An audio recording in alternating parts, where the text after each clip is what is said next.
Vanity of vanities, says Koheleth, all is vanity. We hear our first reading from Ecclesiastes today, which, when you first peruse through it, it's kind of a miserable little book. As seminarians and priests, we have this prayer book we pray called the Breviary or Liturgy of the Hours. Part of it includes a more extended cycle of biblical reading each year. And so I remember in seminary, in my first number of years of seminary, I would dread the time of year when our prayer book would get to Ecclesiastes. Because, I'd be a beautiful day outside and life was good and things were great, and then I'd open it up to pray and it's like, vanity of vanities, all is vanity. Woe is everything. Everything is meaningless and miserable. But it wasn't until many years into seminary when I came to appreciate this book of Ecclesiastes. Because I realized that there's a wisdom there, and that the questions he's wrestling with in Ecclesiastes is questions that many people in the world today are wrestling with. This is very relevant. The Ecclesiastes is this book where this wise teacher, Koheleth, is searching for, wrestling with the question of where do we find meaning? How do we orient and where do we find value in life? And he goes through this whole list of things. He goes through wealth, pleasure, power, honor. All things that are not bad in and of themselves. But he realizes that in making each of these things sort of the orienting force of one's life, it's not quite seems to be that which we're made for. That they all kind of are left empty. Vanities of vanities. The word, by the way, he uses for vanity of vanities is also this word that means something like vapor or mist. We think of a dense fog that may seem solid at first, thick and palpable, you can almost touch it, but then you reach out to grab it and you realize it's left empty. Sort of a vapor or mist that sort of slips through your fingers. And he also wrestles through and observes in this book as well that sometimes people do right and good things and still have much suffering in their life. And there's people who do terrible things and seem like they go through a materially happy life.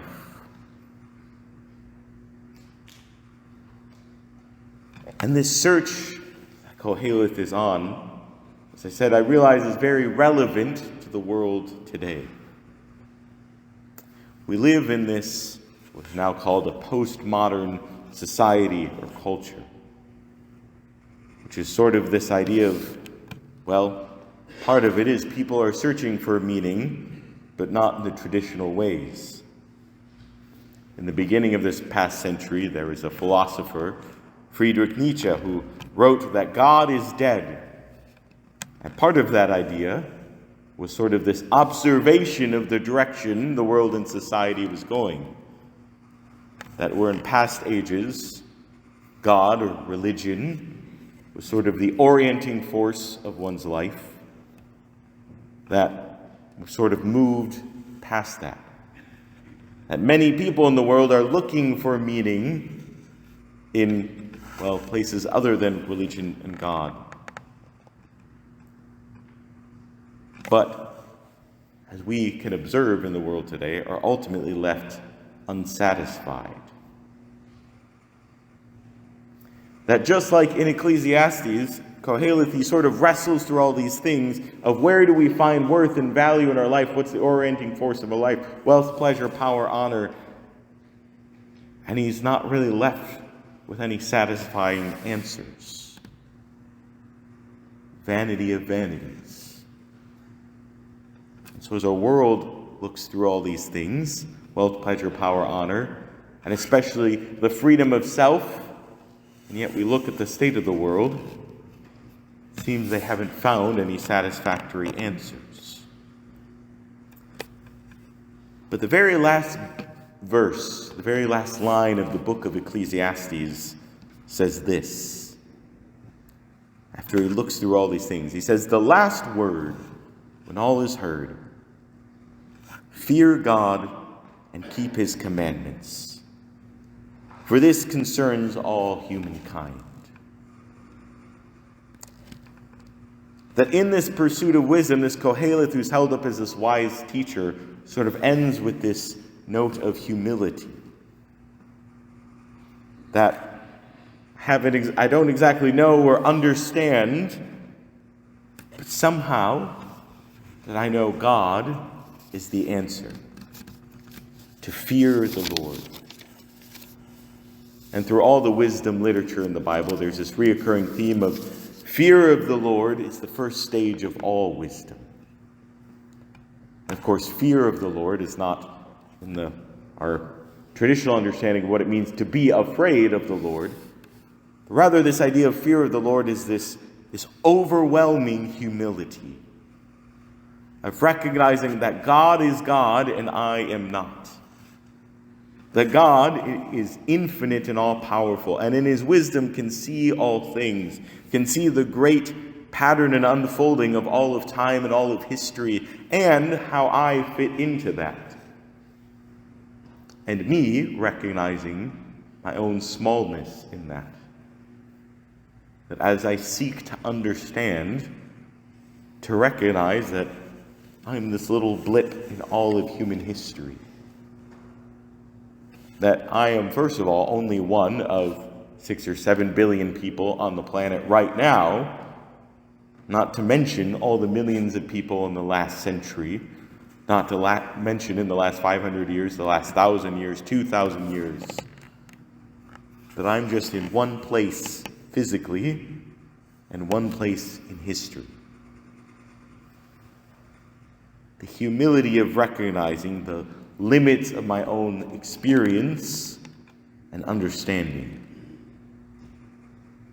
But with that, then comparing that to God, or looking to God who has this full vision of all of humanity, of how it all fits together, and how my life is part of that great tapestry.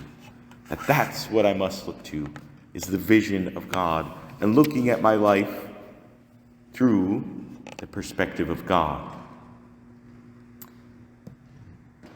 There's a song that I think captures this idea, a song from the animated film The Prince of Egypt, which for those, you may or may not be familiar with it, but The Prince of Egypt is an animated film telling the story of Moses and, the freeing of the people from Egypt and so on. And there's a scene in there as Moses is sort of discovering God's call in his life, where his father-in-law, Jethro, sings this song, helping him to look at his life, as the song is called, through heaven's eyes. So I want to share with you a few lines in that song. That he tells him, "A single thread in a tapestry, though its color brightly shines, can never see its purpose in the pattern of the grand design. And the stone that sits on the very top of the mountain, does it think it's more important than the stones that form the base? So how can you see what your life is worth or where your value lies? You can never see through the eyes of man, but you must look at your life through heaven's eyes."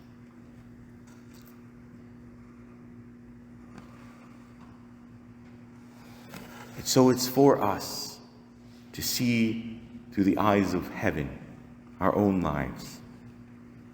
To recognize how that we are part of this greater design, this greater unfolding story.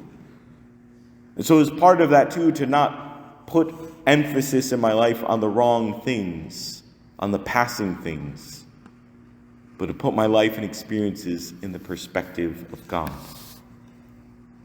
And also to recognize that the ultimate answer to Ecclesiastes is in the cross of Jesus Christ. This moment of Jesus on the cross, that in the moment seemed like a total senseless and meaningless act of violence and of apparent despair. And even where Jesus on the cross cried out, my God, why have you forsaken me?"